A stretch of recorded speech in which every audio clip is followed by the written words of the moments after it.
Bueno, pues muy buenos chicos, y vamos a hablar un poco de las claves ayer de la derrota del Barça, porque sí, ayer el Barça perdió porque no jugó bien, lo dijo Hansi Flick, lo dijo Pedri, lo dijeron los jugadores, hicieron autocrítica como hay que hacer, Por supuesto hubo una polémica que ayer ya hemos analizado y luego atentos a los vídeos que se vienen, porque vamos a analizar el fuera de juego semiautomático y va a venir un profesional a este canal a analizarlo, imágenes nuevas que han salido. Pero también vamos a hablar de fútbol, vamos a hablar de la pelota, vamos a hablar de lo que ayer ha fallado. Porque no es solamente hablar todo de polémica. He sido el primero en hablar de ello. Y voy a seguir haciéndolo. Pero también hemos jugado mal. Hemos estado mal en ataque, mal en defensa, muchos fallos, demasiados errores, falta de fútbol, jugadores que no han dado el nivel como Frenkie de Jong, que ayer ha estado muy flojo, muy mal. Es decir, Flick ayer salió y dijo, hemos perdido por nuestros errores. La Real Sociedad ha sido mejor.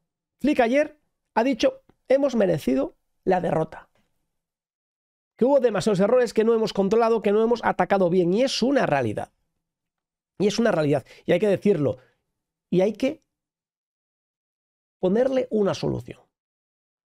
Porque si nos basamos solo con robo, un escándalo, no.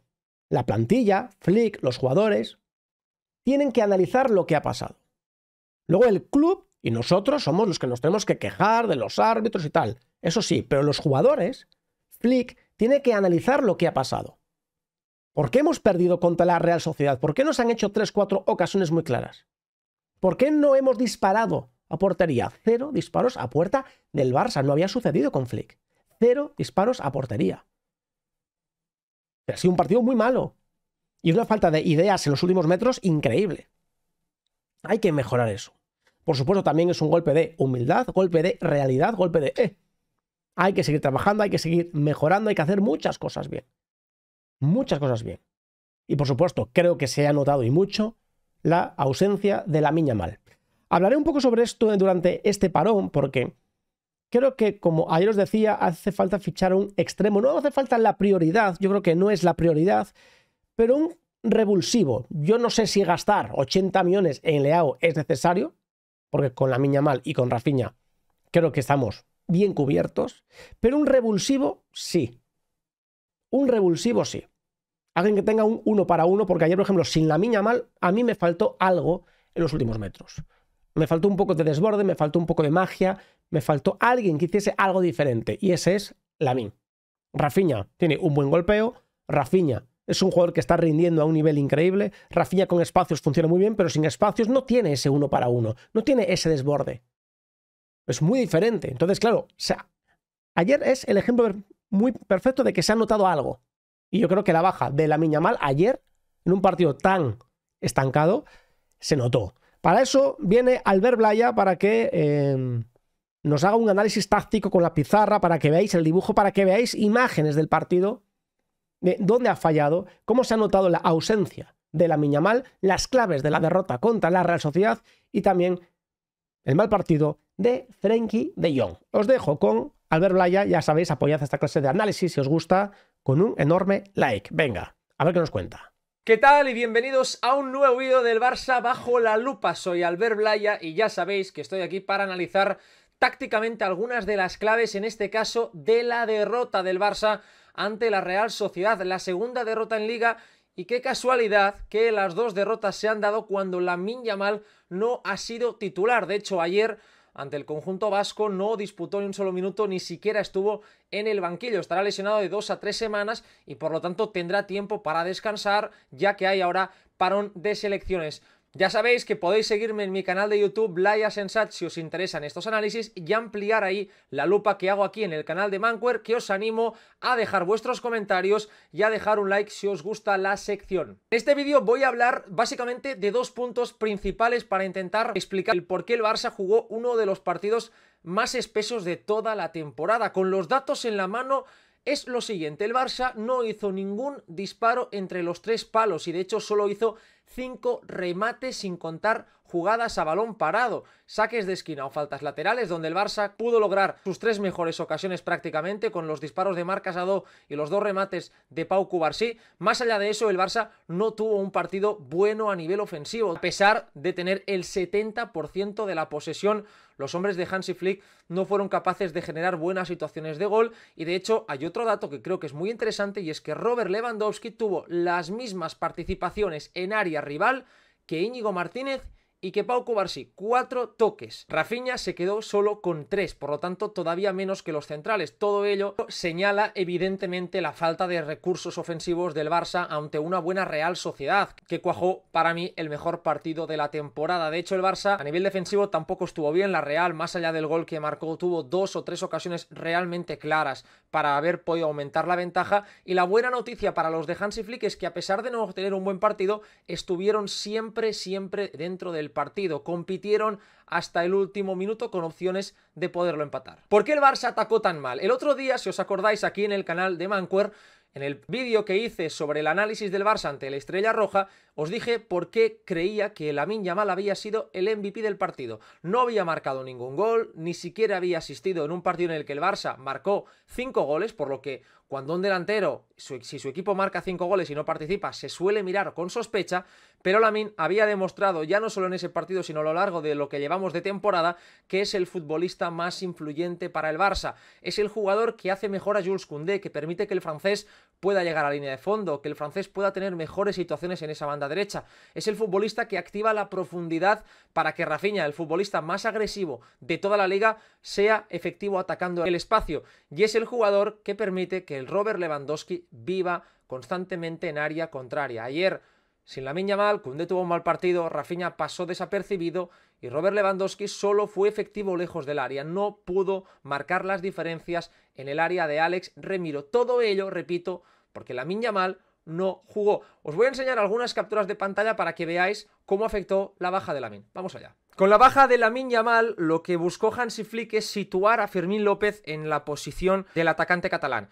Lo que sucede es que evidentemente Fermín no tiene absolutamente nada que ver con Lamine Yamal. Es un jugador que siente el fútbol de una forma mucho más vertical, en zonas interiores y sobre todo llegando en el área para poder cargar la zona de remate, no tanto gestionando el juego.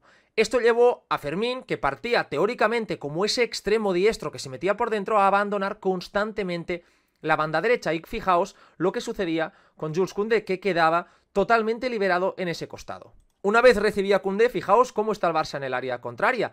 Todos los jugadores, Fermín, Frenkie de Jong y Pedri, esperando ya el remate en estático. Es muy fácil de defender para la Real Sociedad, que tiene superioridad en esa zona y que además cuenta con jugadores capaces de ganar los duelos. Lewandowski, que ha dado el pase, está alejado y Rafinha está bien tapado por Brais Méndez. Aquí Koundé no tiene el apoyo de Lamine, que normalmente suele estar en esa zona.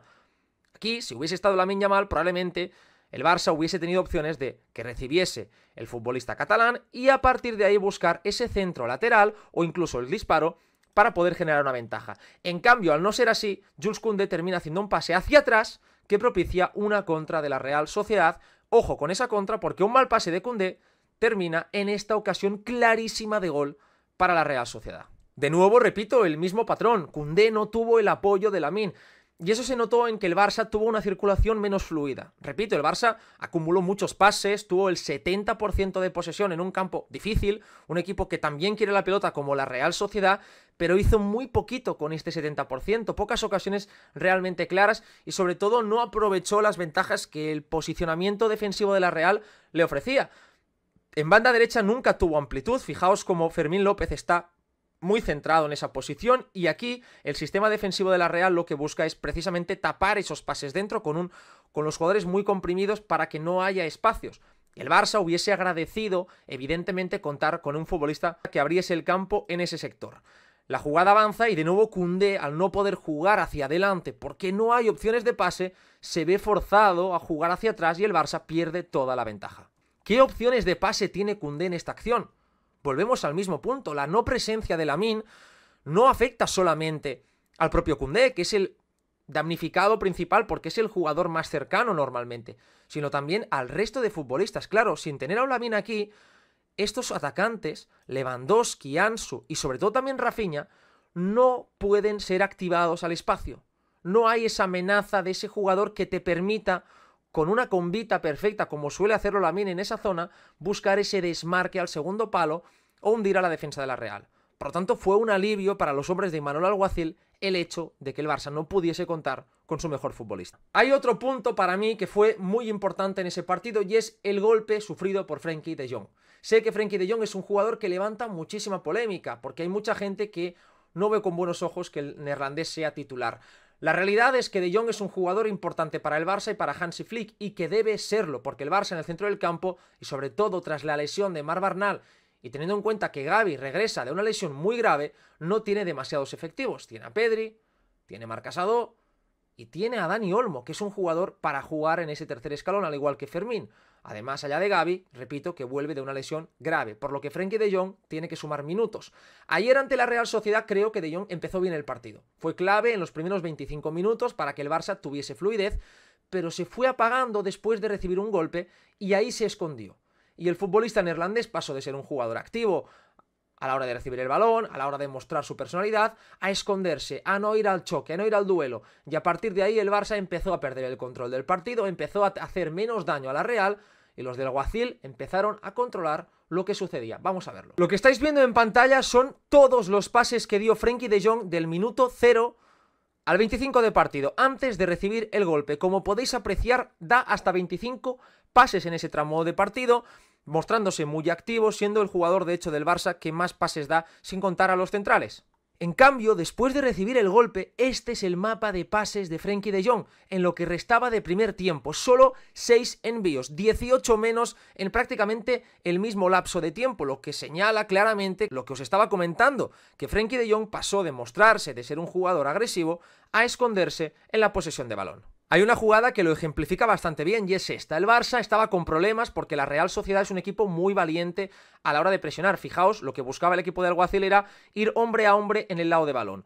Brais Méndez con uno de los mediocentros, un interior con De Jong, el punta con el central, el lateral de la Real Sociedad con Alejandro Balde y Zubimendi el mediocentro con Pedri. Por lo tanto, el Barça no tenía superioridad. Y Frenkie de Jong, en vez de acercarse o de romper a la espalda, lo que hizo fue quedarse quieto. Mirad cómo el Barça va jugando la pelota sin encontrar salida y De Jong está completamente quieto, sin mostrar esa valentía, esa personalidad que lo caracteriza, y finalmente el Barça, a través de Iñaki Peña, tiene que rifar la pelota y la termina perdiendo. El Barça en el segundo tiempo tuvo posesión, pero no fue capaz de materializarlo con ocasiones, y el partido se fue rompiendo y la Real encontró situaciones de remate. No creo que sea ningún drama la derrota, creo que es un partido que entraba dentro del guión previsto. La Real es un buen equipo a pesar de tener un inicio complicado, y el Barça, con la baja de Lamine, con el cansancio de algunas piezas, no estuvo a la altura. Son partidos que tienen que darse, y lo mejor es que el Barça fue capaz de competir hasta el final. Así que si os ha gustado este vídeo, os animo a dejar un me gusta por aquí, a comentar y a visitar mi perfil en YouTube, mi canal Blaya Sensat, para que podéis mirar la lupa con tranquilidad. Así que muchísimas gracias y nos vemos en el siguiente vídeo.